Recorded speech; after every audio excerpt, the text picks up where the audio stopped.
वाह, काय आता मिळाली का चव? होय तर आता मिळाली खरी चव. MDH चंकी चाट मसाला, जीवनाला खऱ्या चवीचे रंग. असली मसाले साथ सच MDH. सध्या संपूर्ण महाराष्ट्रभर एक जे प्रकरण गाजतंय ते म्हणजे वैष्णवी हगवण्याचं जे मृत्यू प्रकरण होतं. त्या प्रकरणामध्ये सध्या एका गाडीची जी चर्चा होती ते म्हणजे फॉर्च्युनर गाडीची, की ती गाडी जी आहे ती हुंड्यामध्ये गाडी घेतली आहे असे देखील यावेळी वेगवेगळे आरोप होत आहे. त्यानंतरच फॉर्च्युनर गाडी ही चर्चेत आली होती. अशाच पद्धतीनं करमाळा तालुक्यातील एका शेतकरी व जे कार्यकर्ते आहेत त्यांनी देखील आपण पाहू शकतो की त्यांच्या फॉर्च्युनरवरती अगदी एक वेगळा मजकूर जो आहे तो मजकूर त्यांनी या ठिकाणी लिहिला आहे. तशी तर मी मोठ्या घरची राणी, मात्र बदनाम केलं मला हगवणे यांनी. मी फॉर्च्युनर माझा रुबाबच वेगळा, हगवणे कुटुंबामुळे नाव ठेवू लागलंय गाव सगळा.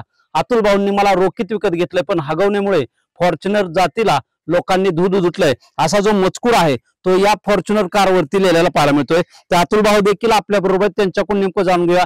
भाऊ, काय सांगाल, नेमका हा मजकूर लिहिण्यामागचं काय कारण आहे? वैष्णवी ताईला मी पहिल्यांदा भावपूर्ण श्रद्धांजली अर्पित करतो. अशी दुःखद घटना घडली. मग एका बाजूने आपण बातम्याच्या माध्यमातून बघितलं की प्रत्येक वेळेस फॉर्च्युनरची चर्चा होती. मग गेल्या अनेक वर्षापासूनचं स्वप्न होतं की बाबा फॉर्च्युनर घेतली पाहिजे. डाळिंबासारखी शेती, ऊसासारखी शेती, ह्या सगळ्याच्या कष्टाच्या पैशातून आम्ही फॉर्च्युनर सारखी गाडी घेतली. पण ज्या वेळेस पासून हे हगवण्याचं प्रकरण झालेलं आहे त्यावेळेस पासून आम्हाला प्रत्येक वेळेस गाडीतून खाली उतरलं की विचारलं जातं की अतुल भाऊ, ही गाडी तुमची का सासऱ्याने दिली का सासऱ्याकडून बळजबरीने घेतली? म्हणजे ह्याच्यातून फॉर्च्युनर ही गाडी बदनाम झालेली आहे.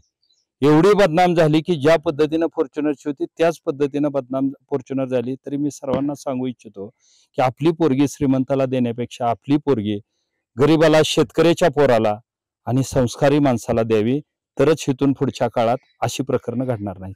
हा मजकूर पाहिल्यानंतर काय तुम्हाला लोकांमधून काय जाणवतंय? काय लोक बोलतायत का?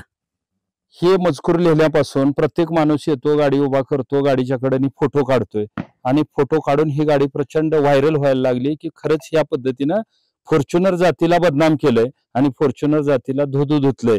की एका बाजूने मंत्र्यांना बोलवलं जातं आणि फॉर्च्युनरची चावी दिली जाते, परंतु आपल्याला प्रतिष्ठित समजणारा हगवणे कुटुंब एखाद्या मुलीच्या बापाला किती छळावं ह्या पद्धतीने आपण मीडियाच्या माध्यमातून ते पाहिलेलं आहे.